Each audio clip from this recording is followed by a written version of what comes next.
नमस्कार.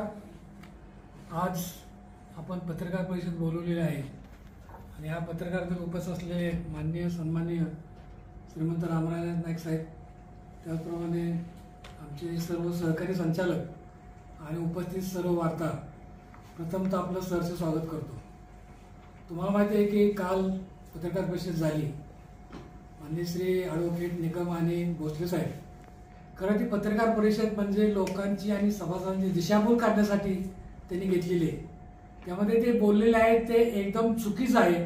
त्यातली त्यांनी आकडेवारी सांगितलेली आहे ती सुद्धा चुकीची आहे. कदाचित मला त्यांची कीव येते की आत्तापर्यंत त्यांना साधा अहवाल किंवा ताळेबंद वाचता येत नाही. तो त्यांनी एखाद्या चार्टर्ड अकाउंटवर जावं आणि तो ताळेबंद अहवाल कसा वाचावा हे त्या पद्धतीनं त्यांनी शिकावं अशी मी त्यांना विनंती करतोय. त्यांनी जे काही ठराविक मुद्दे सांगितलेले त्या मुद्द्याचं मी उत्तर देतोय. पहिला मुद्दा भोसले साहेबांनी सांगितला की कायदा नियम 36 सन 94 14चा 9 वगैरे वगैरे कायदे सगळ्यांना कळतात आणि सर्वसामान्य लोकांसाठी आपण कारखाना चालवतोय. त्यांनी 36च्या नियमामध्ये काय सांगितलं की कायद्याचं उल्लंघन केलेलं. आम्ही कुठल्याही कायद्याचं उल्लंघन केलेलं नाही. आणि दुसरं त्यांनी 2014 नियम 9 प्रमाणे सांगितलं की 1 वर्ष अगोदर माहिती द्यावी लागते.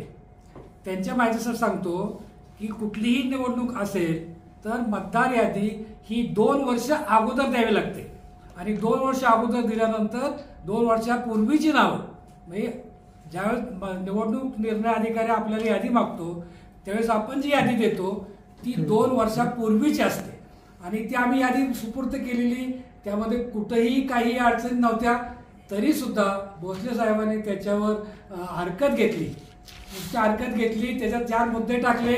ते मुद्दे मी थोडक्यात सांगतो. त्यांचा पहिला मुद्दा असा होता की मैताचे तुम्ही वारस नेमलेले नाहीत. बरोबर आहे. साधारण 3-3.25 हजार मयत आहेत. ज्यावेळेस माननीय श्रीमंत रामराजे आणि संजीवराजे यांच्या मार्गदर्शनाखाली आम्ही कारखाना चालवतोय ते चालवतोय. 2002 सालापासून जे मयत सभासद होते त्या मयत सभासदांपैकी 1550 आपण मयत सभासदांचे वारस नोंदवून घेतलेले आहेत. हे वारस नोंदवून घेत असताना त्यामध्ये संबंधित मयताचा मृत्यूचा दाखला अधिक जो कोण वारस असेल त्याचा 7/12 अधिक आपला शेअर्स पूर्ण करणे, ह्या ज्या अटी आहेत ह्या अटी जे लोक पूर्ण करतात त्यांना आम्ही 100% त्यांचे वारस नेमलेले आहेत. दुसरा मुद्दा जे आता शिल्लक राहिलेले आहेत ते शिल्लक राहिलेले वारस आमच्यापर्यंत पोहोचलेले नाहीत. आम्ही कुठल्याही घरी जाऊन विचारू शकत नाही की तुमचं कोण काय दुःखद घटना घडली का. तर संबंधित वारसाने आमच्याकडे आलं पाहिजे आणि सगळी कागदपत्र घेऊन आल्यानंतर आम्ही त्या पद्धतीनं हे संपूर्ण काम केलेलं आहे. तरी सुद्धा मयत सभासद आहेत. लोकांनी ऐकलं नाही, लोक आमच्यापर्यंत पोहोचले नाही. जे पोहोचले त्यांचं आम्ही 100% काम केलेलं आहे. त्यांचा दुसरा मुद्दा असा आहे की ज्यांना जमीनच नाही अशा लोकांना तुम्ही सभासद करून घेतलं. आम्ही 2002 सालापासून अशी एकही केस नाही.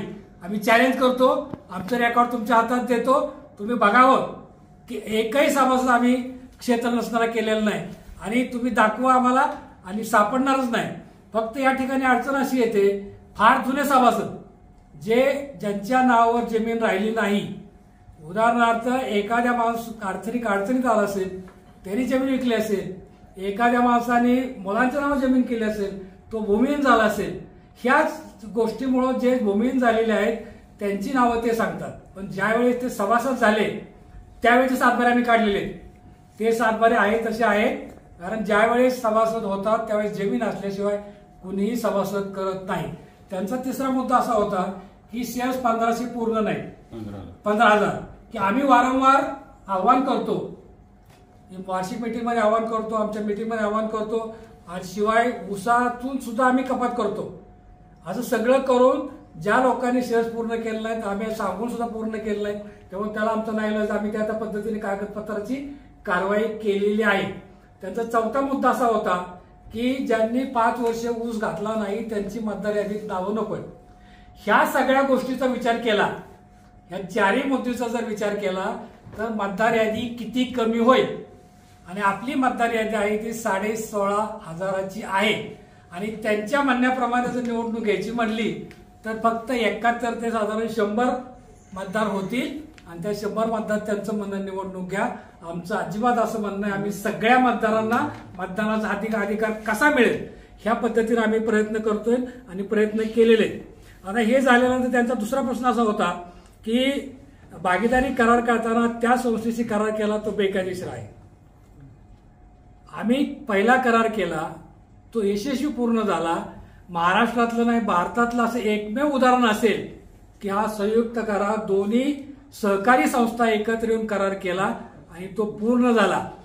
दुसरा आम्ही करार करताना ज्या काही कायदेशीर बाबी होत्या, पेपरला जाहिरात देणे, अगदी जे दिलेले शुगर कमिशनरची परवानगी, मंत्री कमिटीची परवानगी, ह्या सगळ्या परवानग्या घेऊन हा आम्ही करार केलेला आहे. तो 100% कायदेशीर केलेला आहे. तिथं कुठेही बेकायदेशीर काही नाही. दुसरं असं आहे की क्रियाशील सभासदांनी एक विषय काढला होता. हे पहा, क्रियाशील सभासद पूर्वी होतं 97च्या घटना दुरुस्तीमध्ये क्रियाशील सभासद होते, परंतु तो कायदा अजून अंमलात आणलेला नाही. कदाचित शासनाला ते लक्षात आलं असेल की क्रियाशील सभासद केल्यानंतर सभासदाचा जो मतदानाचा अधिकार आहे तो गमावला जाईल, म्हणून तो कायदा अंमलात आणला नाही. तो एक त्याचा विषय होता. आणि त्यानंतर कारखान्याने 19/9/25 रोजी झालेल्या वार्षिक सभेमध्ये, साधारण सभेमध्ये आमच्यावर काय ते प्रेशर आणलं. आता तुम्ही सगळे बघत होता काय प्रेशर आणलं हे तुम्हाला माहिती आहे. कुठेही कसल्याही प्रकारचं प्रेशर आणलेलं नाही. त्यामुळे हे 4-5 मुद्दे जे आहेत हे मुद्दे घेऊन भोसले साहेब त्यांचं रिट पिटिशन नंबर आहे 9177. हे 9177 मध्ये हे 4 मुद्दे घेऊन त्यांनी पिटिशन दाखल केलेलं आहे. ते पिटिशन अजून बोर्डावर आलेलं नाही. आता आम्ही पिटिशन दाखल केली. ते पिटिशन दाखल कशासाठी केली त्याचा सुद्धा मला मी थोडक्यात सांगतो की ज्यावेळेस हे सगळं सुरू असताना त्यांनी पिटिशन दाखल केलं. अगदी सुरुवातीला आम्ही पिटिशन दाखल केलं 4194चं. त्यांनी प्रशासकासाठी प्रयत्न केला. 20/2ला प्रशासक आला. आम्ही 23ला पिटिशन दाखल केलं, 27/2ला प्रशासक केलं.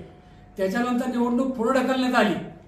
त्यामध्ये निवडणूक निर्णय अधिकाऱ्याचे काय हरकतीमधले मुद्दे होते. अंशदा म्हणून शब्द होता. एक पहिला मुद्दा अंशदा शब्दावर आणि दुसरा मुद्दा निवडणूक पुढे ढकलल्यावर. ह्या 2 मुद्द्यावर आम्ही दुसरं रिट पिटिशन दाखल केलं आणि तिसरं रिट पिटिशन दाखल केलं. ते माननीय खासदार साहेबांनी ज्या सहकार मंत्र्याला आज दिला आणि मुख्य सहकार मंत्र्याला की त्यामध्ये परत चौकशी लावत त्याचे एक आम्ही रिट पिटिशन दाखल केलं. पहिल्या रिट पिटिशन निकाल लागून 20 तारखेला त्यांनी जे अर्ज दाखल केला होता, 27 तारखेला निकाल आपल्यासारखा लागला आणि प्रशासक हटवला गेला आणि तिथून पुढे आम्ही कामकाज करीत आहोत. आता दुसरा आणखीन विषय होता भागीदारी कराराबाबत निकम साहेबांचा की कारखान्याने 2002 साली करार केला. त्यामध्ये सदर करारामध्ये गाळे परवाने नाही, तुमचे ऑडिट नाही 15 वर्षाचे. भागीदारी संस्थेचं सांगतोय आम्ही, श्रीरामचं नंतर सांगतो. भागीदार संस्थेचे गाळं परवाने नाहीत ते सांगतात. त्यामध्ये गाळं परवाना माझ्या हातात आहे. प्रत्येक वर्षी गाळं परवाना हा घ्यावाच लागतो. हा गाळं परवाना प्रत्येक वर्षी शुगर कमिशनरकडनं घ्यावा लागतो. प्रत्येक वर्षी गाळं परवाना हा गाळं परवाना असतो जो आपण भागीदारी संस्थेचं नाव आहे त्या नावावर घ्यावा लागतो. कल्लाप्पा आवाडे जवाहर शेतकरी साखर कारखाना उपरी आणि ऑपरेटर बाय श्रीराम सहकारी साखर कारखाना या नावावर हा गाळं परवाना घ्यायचा असतो, तो घेतलेला आहे. दुसरा विषय असा आहे की ते म्हणतात ना ऑडिट नाही, ताळेबंद नाही. हे जे सगळे 15 वर्षाचे ऑडिट ताळेबंद आहे. कुणाला बघायचे असतील तुम्ही 100% बघा. ही आणखी त्यामध्ये दुसरा त्यांचा मुद्दा असा होता की साखर टेंडर काढत नाहीत, साखर विक्री करताना अडचण असतात. हे टेंडर सगळं म्हणजे कुठलाही एकही कागद आम्ही ठेवलेला नाही आणि कुठलंही काम भागीदाराचं असो किंवा श्रीराम सहकारी साखर असो बेकायदेशीर नाही. हे जे बोलतात ते कुठंतरी खोटं बोल आणि रेटून बोल ह्या पद्धतीने जातात आणि त्या पद्धतीने गेलेले. त्यामुळं खरं ह्या प्रश्नाला उत्तर आम्ही बऱ्याच वेळा दिलेले आणि आता द्यायची का नाही हा विषय होता, परंतु कुठंतरी सभासदांचं गैरसमज होऊ नये म्हणून खरं आज आम्ही पत्रकार परिषद आयोजित केलेले. आता त्यांचं दुसरं असं म्हणणं आहे की कारखान्यामध्ये राजकारण चालत नसून अर्थकारण चालतं. मी कारखान्याचे मी आर्थिक परिस्थिती सांगणार आहे. अर्थकारण करायला जर पैसेच नसतील, कारण जे भाडं येत होतं ते डायरेक्ट बँकेच्या कर्जामध्ये जात होतं अर्थकरण करायला तिथं अजिबात पैसे येत नव्हते, कारण 2002 सालापासून मी कारखान्यात आहे. मी सर्व गोष्टीचा साक्षीदार आहे. उलट राजघराणे त्यामध्ये पैसे घालून हा कारखाना पुढे केलेला आहे. त्यामुळं इथं अर्थकारणाचा विषयच नाही, उलट तोट्यातला आपण कारखाना बाहेर काढतोय.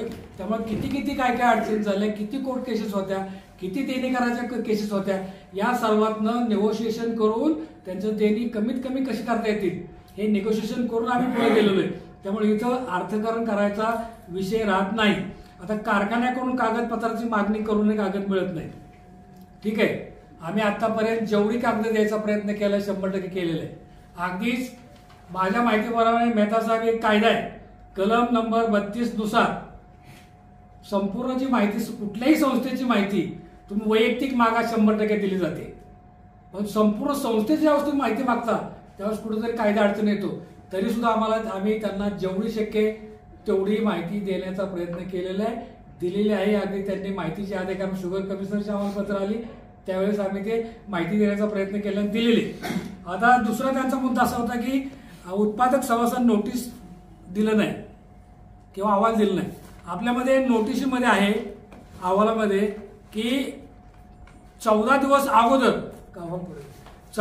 अगोदर काय आहे या नोटिशीमध्ये 97व्या घटना दुरुस्तीप्रमाणे पूर्वी आपण अहवाल देत होतो चिटबाईच्या मार्फत, शेती खात्याच्या मार्फत. 97 घटना दुरुस्ती आली, त्यावेळेस घटना दुरुस्तीप्रमाणे 14 दिवस अगोदर सभासद नोटीस बायपोस्ट दिल्या पाहिजेत हे त्यांनी कंपल्शन केलं, आणि त्याप्रमाणे आपण 14 दिवस नोटीस आपण सभासदापर्यंत कशा पोचतील तो प्रयत्न केलेला आहे. पोस्टामध्ये नोटीस अगदी जास्त खर्च होत असताना सुद्धा आपण तो निर्णय घेतलेला आहे. त्यामध्ये लिहिलेले सरळ सभासद अहवाल ताळेबंद वगैरे संबंधी काही माहिती पाहिजे असल्यास ती त्यांना सुट्टी व्यतिरिक्त इतर दिवशी कार्यालयीन वेळेमध्ये कारखाना कार्यालयात पाहावयास मिळेल. त्यामुळे नोटीस आम्ही वेळेवर पाठवलेली आहे. दुसरा त्यांचा मुद्दा होता की अहवाल आम्हाला वेळेत मिळाला नाही. हे पहा, थोडंसं अहवाल छापताना आम्ही पाठीमागं सुद्धा निर्णय घेतला होता, वार्षिक मीटिंगमध्ये ठराव घेतला होता की 16.5 अहवाल छापायचे, 16,500 आणि ते वाटायचे. थोडंसं कारखाना आर्थिक अडचणीत असल्यामुळं थोडासा खर्च कमी करावा या उद्देशाने आम्ही वार्षिक मीटिंग ठराव टाकला होता, आणि त्या ठरावामध्ये निर्णय झाला की फक्त 500 अहवाल छापायचे, आणि त्याप्रमाणे 500 अहवाल छापून आम्ही ज्या कोणाला अभ्यास करायचा आहे ते अहवाल घेऊन जात होते. माननीय निकम साहेब सुद्धा 8-8 दिवस अगोदर अहवाल घेऊन जात होते. फोन येत होते 8 दिवसापूर्वी. यावेळेस त्यांनी फोन केलेला, सकाळी फोन करून अहवाल त्यांना द्यायची व्यवस्था केलेली. त्यामुळं जे काय शक्य आहे ते आम्ही त्या पद्धतीने कायदेशीर गोष्टी करण्याचा 100% प्रयत्न केलेला आहे. अहवाल आम्ही लोकांना वाटले, स्टेजवर सुद्धा आहे. प्रत्येक वर्षी स्टेजवर अहवाल वाटत असतो सभा सुरू झाल्यानंतर, आणि ज्यांना कोणाला अगोदर अहवाल पाहिजे त्यांना 100% आम्ही देत असतो. हे सगळे मुद्दे कव्हर करत असताना आता फक्त जे भोसले साहेबांनी सांगितले ते जवळजवळ मुद्दे कव्हर झालेले आहेत.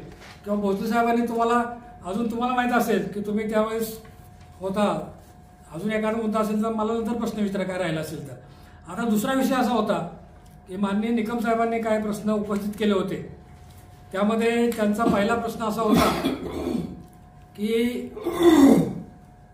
ताळेबंद 132 कोटीचा ताळेबंद त्यांनी वाचला. 132 कोटीचा ताळेबंद वाचत असताना त्यामध्ये येणे जाणे फक्त त्यांनी काय सांगितलं, अहवाल सालामधलं हा ताळेबंद वाचत असताना हा ताळेबंद 132 कोटीचा आहे, ताळेबंद आहे. त्यामुळे देणे आणि येणे अशाने फक्त देणे वाचली. येणे वाचायला पाहिजेत का नुसती देणे वाचायची. त्यामध्ये भाग भांडवल असतील, अनामत असेल, हे शेतकऱ्याचे शेअर्स रक्कम कारखान्याकडे असते, ते कर्ज नाही. गंगा हे जे 78 कोटी आहेत त्यामध्ये परिशिष्ट 2 मध्ये त्यामध्ये लिहिले, त्यांनी ते वाचायला पाहिजे होतं. ते परिशिष्ट 2 वाचलं नाही, आणि ते परिशिष्ट 2 मध्ये ते तुम्हाला वाचून दाखवतो. गंगाजळी 3 कोटी, पुनर्मूल्यांकन निधी 55 कोटी 20 लाख आहे. हा पुनर्मूल्यांकन निधी ही जमिनीची व्हॅल्युएशन आहे. आपण जी श्रीराम कारखान्याची जमीन आहे त्याचं व्हॅल्युएशन आहे, ते कर्ज आहे का हे तुम्हाला मला सगळं कळत असेल. हे कर्ज नाही, त्या जमिनीची किंमत आहे. दुसरा त्यामध्ये मुद्दा आहे घसारा निधी. कुठलाही ताळेबंद असेल, अगदी तुम्ही सोसायटी ताळेबंद घ्या, कुठलाही घ्या, कुठल्याही संस्थेमध्ये घसारा निधी असतो, तो घसारा निधी 20,54,00,000 आहे आणि संशयित बुडीत निधी फक्त आपण 5,49,49,000 आहे. म्हणजे हे जे 78 कोटी आहेत, हे 78 कोटी हे देण्यामध्ये धरले ते धरतायत. हे देणं नाही. तुम्हाला समजत असेल की जमिनीची प्रॉपर्टी देणं आहे का, की आपली प्रॉपर्टी आहे. आणि आम्ही मान्य करतो की आयची ठेवी आमच्या 53 लाख द्यायचे राहिले. 3,56,00,000 आयची ठेव होत्या, व्याजासहित 5,16,00,000 होते. फक्त आता 53 लाख रुपये आयची ठेवी द्यायचे राहिले. त्या सुद्धा आमच्याकडे ते लोक अजून येणार. कदाचित काही लोकांना विसरले असतील का, आम्ही ते आव्हान करतोय की तुम्ही पावती घेऊन या, आम्ही ठेवी देतोय. त्या फक्त साधारण 53,55,00,000 ठेवी आहेत. 53 लाखाच्या ठेवी आहेत, 53,55,000 ह्या ठेवी तेवढे द्यायचे राहिले. आणि बाकी येण्याचा जर विचार केला गेला तर येणे आणि देणे हे संपूर्ण ताळेबंद. खरं सांगायची गरज नाही तरी सुद्धा एक लोकांचा गैरसमज होतोय. म्हणून मी ही आकडेवारी सांगतोय. हे घसारा निधी, येणी देणी, शासकीय निधी, काही शासकीय देणी आमच्याकडे आहेत बिगर व्याजी, काही वर्गण्या वगैरे असतात. मी पुन्हा सांगतोय की शासकीय देण्यामध्ये जे पूर्वी कर्ज होतं ते कुठलंही व्याजाचा एकही पैसा कारखान्यावर नाही. ही शासकीय देणी, वर्गणी वगैरे सगळे आहेत. हे साधारण शासकीय देणी आणि सगळ्या देणीचा विचार केला गेला तर अगदी किरकोळ, अगदी संपूर्ण अहवालातले जी देणी असतील सगळी, तर ती देणी 30,30,76,000 रुपयाची आहेत सगळी. आता ही देणी झाली. आता तुम्हाला येणं सांगतो. येणं श्रीराम सहकारी साखर कारखान्याने आपल्या ऐच्छिक ठेवी आहेत फिक्स डिपॉझिट. आम्ही फिक्स डिपॉझिट केलंय 1,91,00,000. ज्यावेळेस कुठलीही संस्था कुठेतरी फायद्यात येते तेव्हा माणूस फिक्स करतो, असं का फिक्स करत नाही. त्यानंतर गुंतवणूक आमची 1,24,00,000. रोख बँक शिल्लक 1,13,00,000 आहे. ह्या सगळ्या गोष्टीचा बाकी ऍडव्हान्सेस आहेत. एकूण येणे किती, कंट्रीकडे ऍडव्हान्स किती, त्यामुळे TDS येणे, पगार वगैरे, ह्या सगळ्या गोष्टीचा विचार केला तर साधारण 20,96,66,000 येणे आणि कॅशमध्ये जर ठेवीचा, गुंतवणुकीचा रोख शिल्लक विचार केला तर ती साधारण 4,29,64,64,000. ह्या संपूर्ण गोष्टीचा विचार केला, देणे येण्यातनं वजा केलं तर 9,34,00,000 फक्त आज कारखान्यावर कर्ज आहे. ते सुद्धा 17.5 कोटी जे आपण ऍडव्हान्स घेतलेलं आहे त्या ऍडव्हान्सा सहित ते 17 कोटी टोटल. आतापर्यंत आपल्याला श्रीराम जवाहर कारखान्याला 21,20,00,000 देणे, ते ऍडव्हान्स त्यांनी आपण दिलेले 17 कोटी आणि पूर्वीचं काय 2-2.5 कोटी, असे 21 कोटी. जर आपण 9 कोटीतनं 21 कोटी वजा केले तर आपल्याला तो नफा आहे, म्हणजे फायदा आहे, शिल्लक आहे कारखान्याकडे पैसे. आणि हे 21 कोटी आपल्या येणाऱ्या 10 वर्षामध्ये भाड्यातून वजा होणार आहे. भाड्यातून वजा होणार आहे. त्यामुळं हे जे आकडेवारी मी सांगितलेली आहे हे ताळेबंदाप्रमाणे सांगितलेलं आहे. आणि तुम्हाला सगळ्याला माहिती आहे की मी गेले 14-15 वर्ष चेअरमन आहे. मी एकही आकडा खोटा सांगितलेला नाही. मी आतापर्यंत एकही शब्द, एकही वाक्य कारखान्याविषयी खोटं बोललेलं नाही. कदाचित ते 100% खोटं बोलतात आणि लोकांची दिशाभूल करतात. आता ज्यावेळेस दुसरा करार केला गेला, दुसरा करार करत असताना आम्हाला अडचण होती.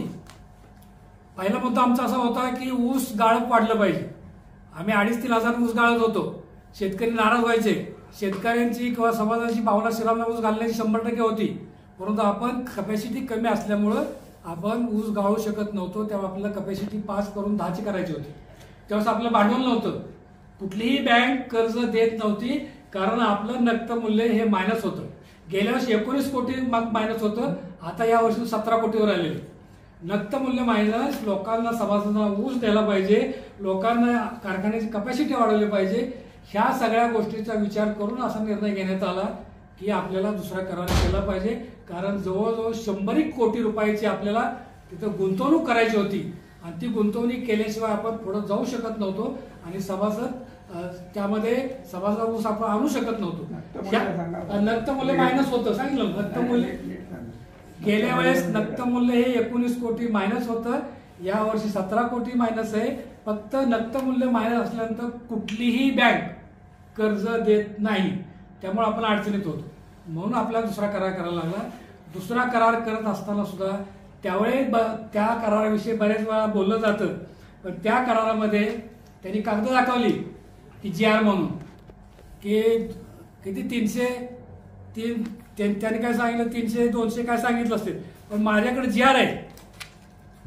माझ्याकडे जी आर आहे की त्या जी आर मध्ये ज्या कारखान्याची कपॅसिटी 2.5 लाख आहे, 2.5 हजार आहे, 2.5 त्या कपॅसिटीला फक्त 1.5 कोटी भाडं घ्यायचंय त्या कारखान्या कपॅसिटीला, आणि ते भाडं फक्त कमीत कमी 1.5 कोटी. आणि हे 1.5 कोटी भाडं आम्ही शासनाच्या जी आर प्रमाणे ठरवलं, आणि भाडं ठरवल्यानंतर आम्ही कमी भाडं घ्यायचं काय कारण नाही. जी आर कमी भाडं घ्यायची कारण आम्ही 2-3 आहेत. एक तर ते कायदेशीर जी आर प्रमाणे भाडं घेतलं, डिस्लरी भाडं वेगळं घेतलं. डिस्लरी भाडं मोठं भाडं होतं, साधारण पहिल्या वर्षी 4 कोटी, नंतर 4.5 कोटीपर्यंत भाडं जात आहे प्रत्येक वर्षी वाढीप्रमाणे. हे भाडं कमी घ्यायचं कारण ती 100% ही जी आरची प्रत तुम्हाला पाहिजे असेल तर आणखी तुम्हाला वाचायला देतो. कमी भाडं घ्यायचं महत्वाचं कारण की ते जवळजवळ 100 कोटी गुंतवणूक करणारे आतापर्यंत त्यांनी 92 कोटी गुंतवणूक ऑलरेडी केलेली आहे. दुसरं कारण असं होतं की शेतकऱ्यांना FRP प्लस, मी म्हणत नाही FRP, गेल्या वर्षी 277 रुपये 50 पैसे FRP प्लस दर दिलेला आहे. या वर्षी आपला दर बसतोय 3010 रुपये. आपल्याला त्याच्यापेक्षा प्लस दर द्यायचा आहे. म्हणजे इथं कारखाना भागीदार तत्वात चालू द्यायचा विषय असा होता की सभासदांचा जास्त फायदा कसा होईल ह्या दृष्टीनं निर्णय घेऊन आपण कारखाना भागीदार तत्वावर चालवायला दिलेला आहे, आणि तो व्यवस्थित चालू आहे. आतापर्यंत गुंतवणूक चांगली केलेली आहे. आता गेल्या वर्षी कारखाना 5,000 चालवला, पुढच्या वर्षी 10 चालवायचा आहे, आणि 10 कसा चालवला जाईल या दृष्टीनं आपण संपूर्ण निर्णय घेतोय. भाडेवाढ तुम्ही सगळं सांगितलं. बाकी 17 कोटीचं त्यांनी परत डिपॉझिटची बरीच चर्चा केली, ती मी तुम्हाला सांगितलं. त्यांनी ते 115 कोटी काय 67 कोटी वजा करा काय तुम्हाला आता ताळेबंदाप्रमाणे मी सगळं सांगितलंय. म्हणजे जेवढं त्या उत्तरं द्यायची मला होती ती मी दिलेले. अजून आता एक महत्वाचा विषय राहिला, सिक्युरिटायझेशन ऍक्ट.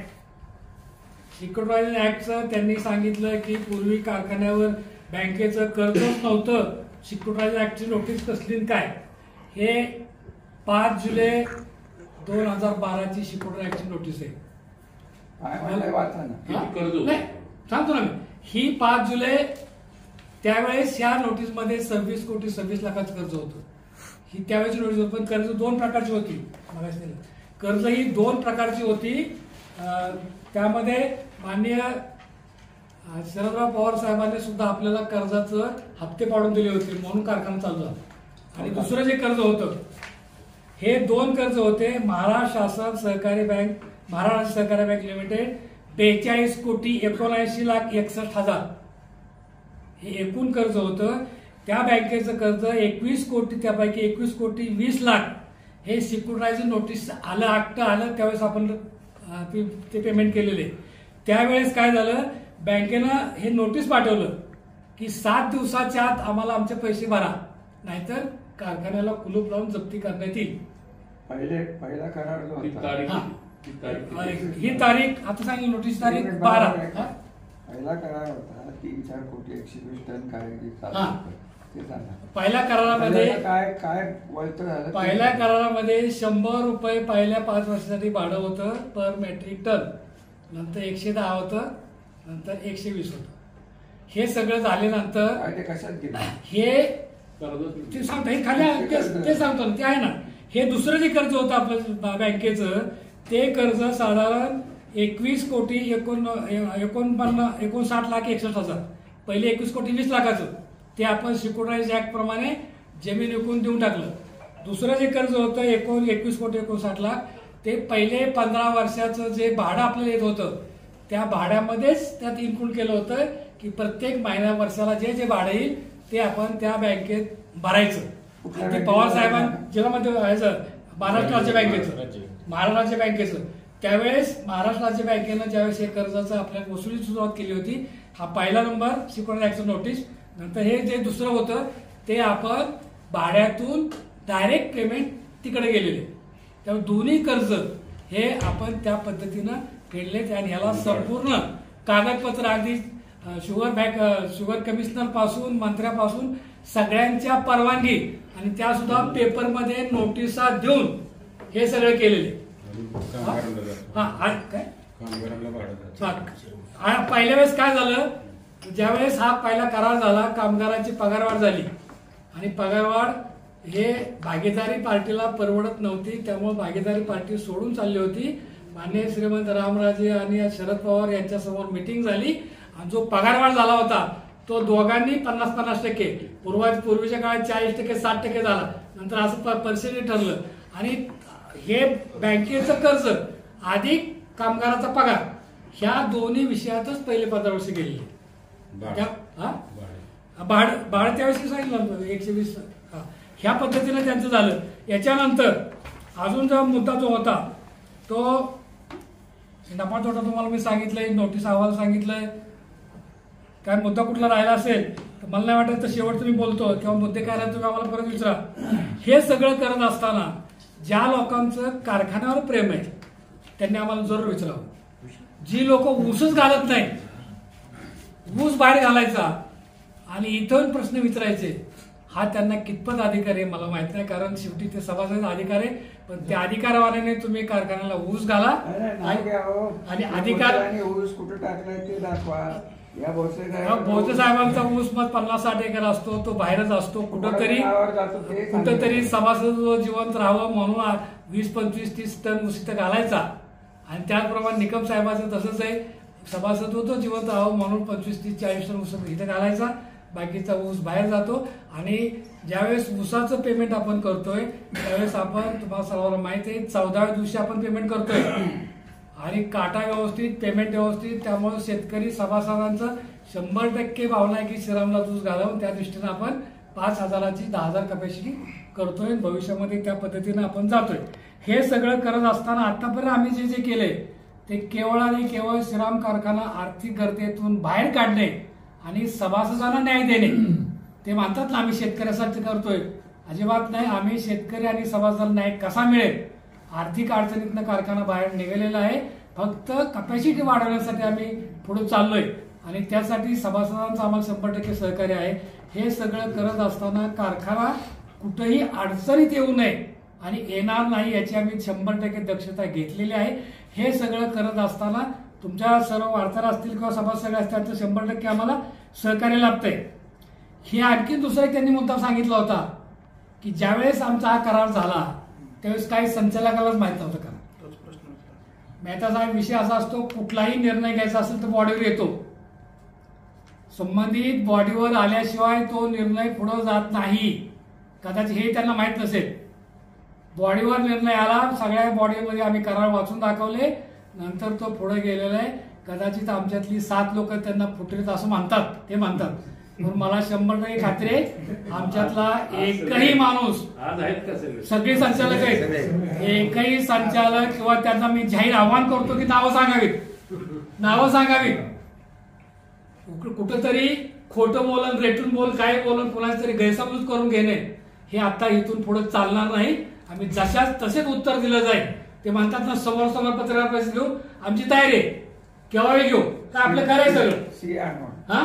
हा एक शेवटचा मुद्दा मला सांगायचा आहे. तुम्हाला ताळेबंद वाचता येत नसेल ना तर चार्टर्ड अकाउंटवर जावा, तिथे क्लास लावा आणि तुम्ही शिका आणि मग आम्हाला प्रश्न विचारायला. मी चार्टर्ड अकाउंट नाही, म्हणजे मलाही फार कळत असं नाही, परंतु गेले 23 वर्ष मी कारखान्यात काम करतोय. पहिल्यांदा बाबाच चेअरमन होते त्यावेळेस अकाउंटचं काम मीच बघत होतो, त्यामुळे आताही अकाउंटचं काम मी बघतोय. त्यामुळे मी जरी डॉक्टर असलो, अकाउंट असलो तरी बऱ्यापैकी मला ताळेबंद वाचता येतो. आणि हायकोर्टात जाऊन मला सगळे नियम माहीत झालेले, कुठलं पिटिशन काय अगोदर काही माहित नव्हतं. कोण केव्हा मेन्शन करतं, मेन्शन शब्द मला माहित नव्हता. पण गेल्या 5-6 महिन्यामध्ये मी बऱ्यापैकी त्याचा अभ्यास केलेला आहे. जर तुम्हाला एवढी भीती वाटते तर तुम्ही जे रिट पिटिशन दाखल केलेलं आहे ते अजून बोर्डावर आलेलं नाही. हे आम्ही बोलायला नाही पाहिजे, पण कदाचित खरं बोलू नाही. पण महाराजांना त्याविषयी मी स्टेजवर सांगणार होतो की साहेबांना विनंती करायची गरजच नाही, कारण आपलं भांडण हे शासनाविरुद्ध आहे. श्रीराम सहकारी साखर कारखाना विरुद्ध शासन असे रिट पिटिशन आहेत. त्यांचं रिट पिटिशन अजून समोर आलेलं नाही, त्यामुळे त्यांना विनंती करायची गरजच नव्हती. आणि माननीय एवढ्या मोठ्या माणसाने अशा माणसाने विनंती करायची की ज्यावेळेस एक वेळ खरा बोलतोय पाठीमागे कुठेतरी पैसे घेऊन खोटं बोलतात, हे चालणार नाही. तुम्हाला जे काय समाजात करायचं असेल ते प्रामाणिकपणेच केलं पाहिजे. खोटे जो टिकत नाही, टिकणार नाही. आणि त्यांनी आणखी कुठेतरी आवाहन केलं की सभासदांच्या डोक्यात आहे की कारखाना काढून जायला असं होईल. कदापिही जाणार नाही. माझं आव्हान आहे, हा श्रीराम सहकारी साखर कारखाना हा श्रीमंत रामराजेंच्या नेतृत्वाखालीच भविष्यामध्ये काम करेल, कारण संपूर्ण सभासद आम्ही त्या पद्धतीने न्याय दिलेला आहे. एवढं बोलून मी माझं संपवतो. धन्यवाद. अजून कोणते प्रश्न असतील तर विचार. प्रश्न घेऊन नंतर हा. काल त्यांनी असं सांगितलं की तुम्ही काही 18 कोटी